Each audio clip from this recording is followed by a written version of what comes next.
The B-1 is the most notable and most widely produced droid in the Separatist army.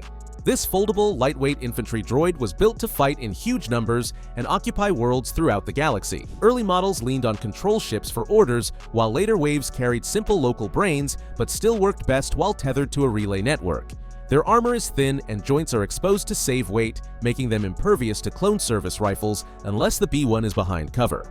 They carried the standard issue E-5 blaster, which is light and fast but overheats if squads held down the trigger for too long. But what makes B-1s dangerous isn't any one unit, it's a wall of them acting from a shared battalion.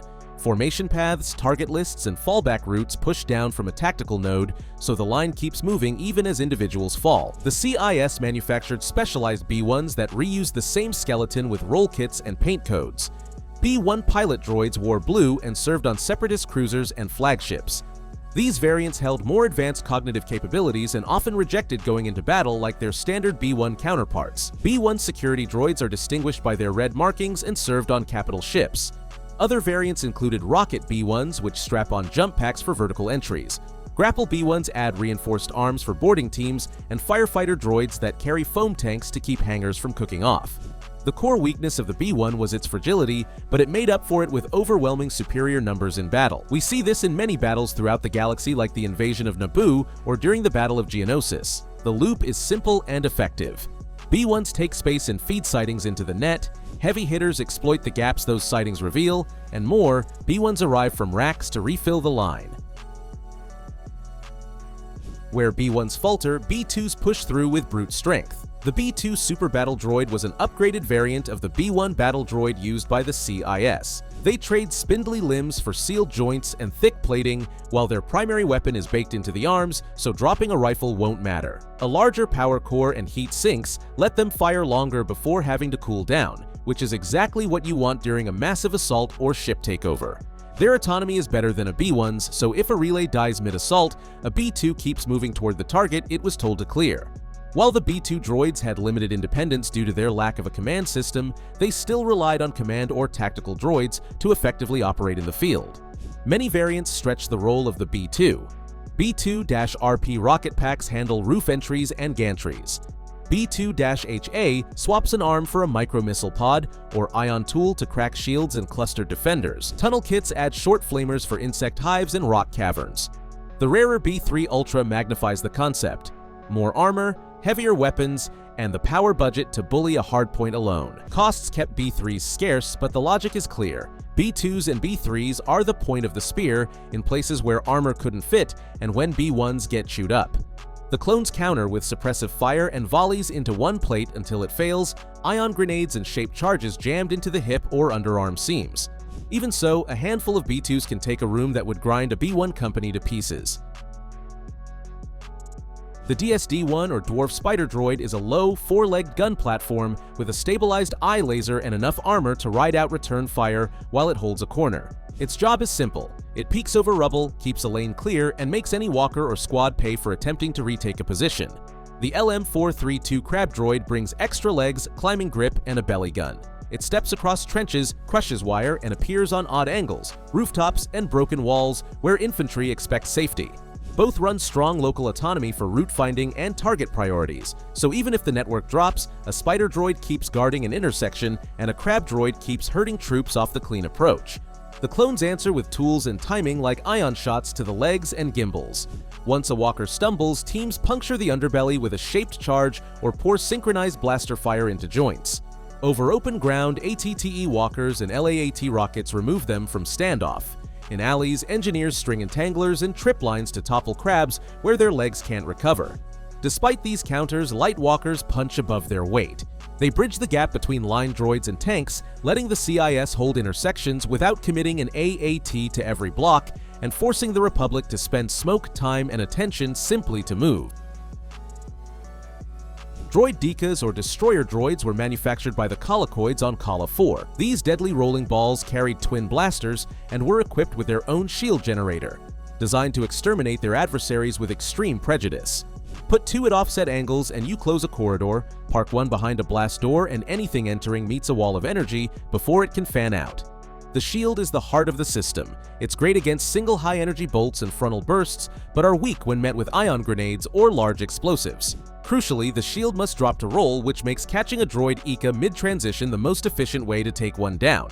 Commanders treat Droidekas like time machines. They buy seconds at the exact moment you need them.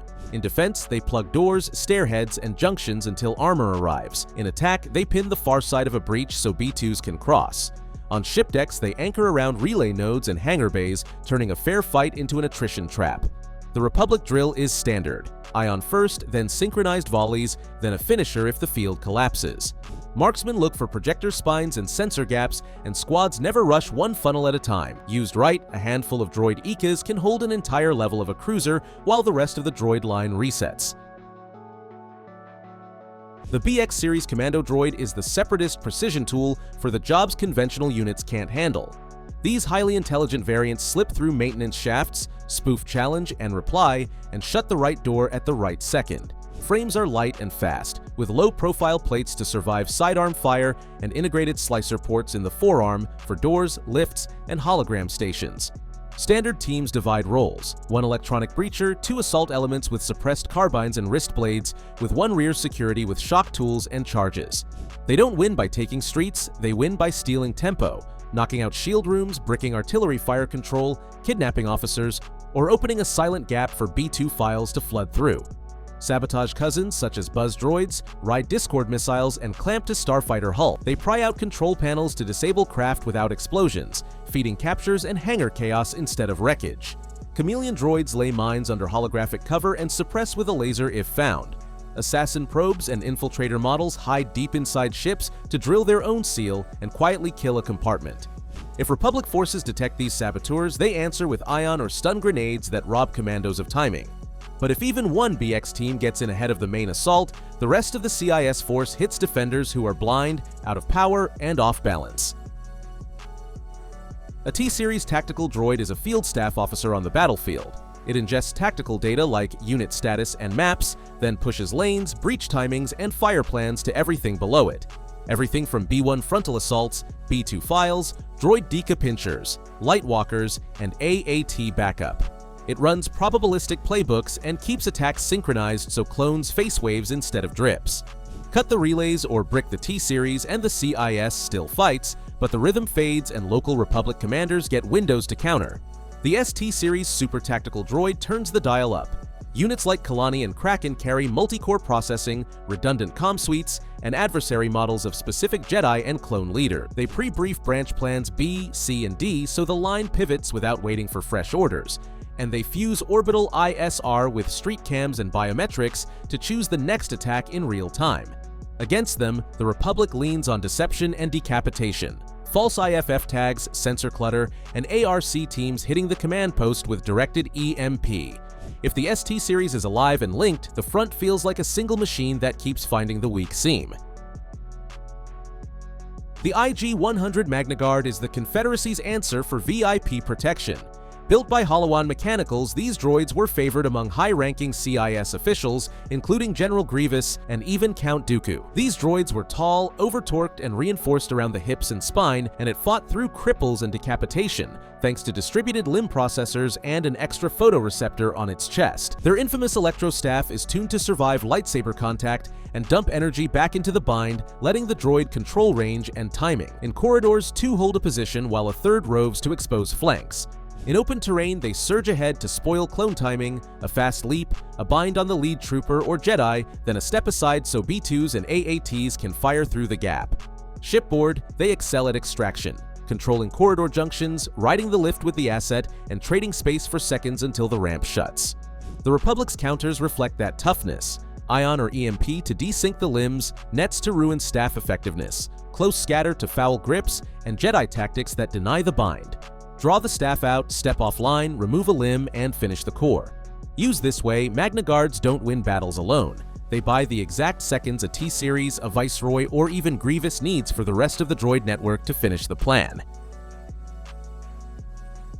At the top of the field stack sits the OG-9 Homing Spider Droid. These four-legged walkers carry a stabilized heavy laser in the eye, with armor and cooling to dwell on targets that lighter walkers only harass.